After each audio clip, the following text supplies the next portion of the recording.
Hello folks and welcome. This is the general note. It's not kicking off the week because it's towards the end of the week, but this will tide us over for the next few days so I can talk about a couple of news stories and let you know what should hopefully be coming up the next while on this channel because, well, the bit move, everything like that, and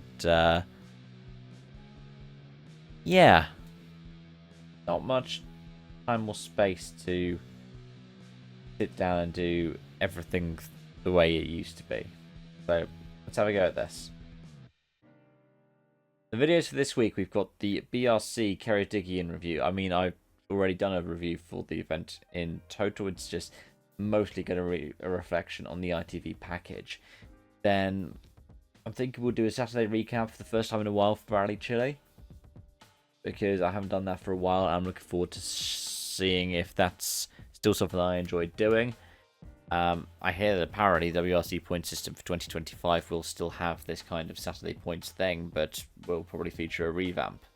So it is probably still worth checking out doing this for the proper review on the Sunday.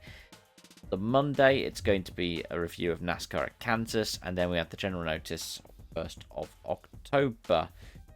In terms of streams, we've got one on Tuesday, the 1st as well. That is the Porsche Esports Sprint Challenge GB, which is at Silverstone. Which, well, hopefully will be as successful as when I went there in the Prototype Challenge. Anyways, let's get into the articles this week, and let's start off with some great progress in the world of motorsport. And that is that the WRC have announced their 3 finalists from the 15 entrants to their Beyond Rally Women's Driver Development Programme. 3 finalists are set to compete in the Central European Rally next month are Belgian Lisa Bourdais, Finn Suvi Jyrikainen, and German Claire Schönborn. Of the 3 they've selected, I think all 3 of them are going to have their first 4-wheel drive rally start in the CER. Bourdais is the youngest of the 3. She'll turn 22 just after the CER. She started out in 2022 with a Clio Rally 5, and she first competed outside of her home country this year with the ADAC Opel E-Rally Cup in the electric Corsa. Meanwhile, Sirikainen has the most rallying experience, starting out with a Polo in 2019. She started again in 2022 with Fiesta, at first co-driven by former WRC regular Anthony Warmbold, and with some MRF backing as well. Most of her background is in Finland, with a class win and multiple class podiums on top of that. In comparison, Schönborn has the least rallying experience, but she's very experienced in the world of hill climbs.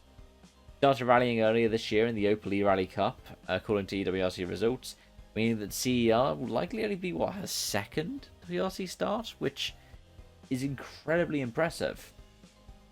And honestly, good luck to all 3 of them.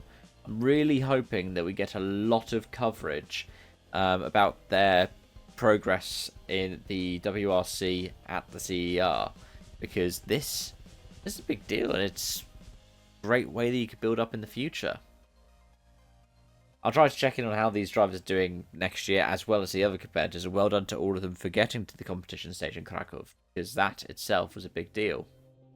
Anyways, one more story to cover.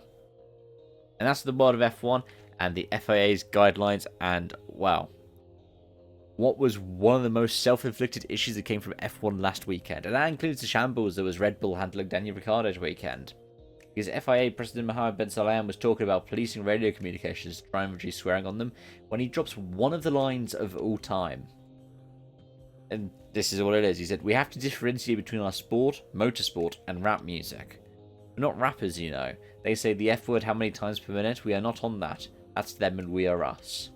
Because whilst many of us understand we want to keep it PG, rappers?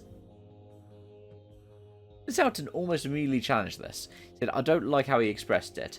Saying rappers is very stereotypical, and if you think about it, most rappers are black, and that really kind of pointed towards when it says we're not like them. I think those are the wrong choice of words. There is a racial element there," and he's almost certainly right. Again, I mean, take the jewellery debacle from a couple of years back. The way it was worded and coded was very much directed at Hamilton. But who was the driver that was affected by it most? It was Pierre Gasly, who talked about the cross, and he talked about something that he didn't want to talk about, like something that, in terms of like jewellery or piercings or whatever they didn't really want to talk about, that led to a lot of memes in the F1 fandom about it. And likewise, Lewis isn't actually a driver who swears much on the radio. The most common offender is most likely either Max Verstappen or Yuki Tsunoda, who both grew up around racing engineers and mechanics. So why not use the term mechanic or a sailor? Swearing like a sailor, that's a far more common idiom in the English language, and it doesn't appear part of a trend of disliking one of the greatest people to have ever driven a car, who has almost as big a following as the sport that he races in. I don't know though, maybe it's just me. But I did enjoy Max's swear-laden protest that landed in community service. Something the FIA dared not to do when Lewis protested the jewellery ban by showing up to media engagements with extra watches and more. But, yeah.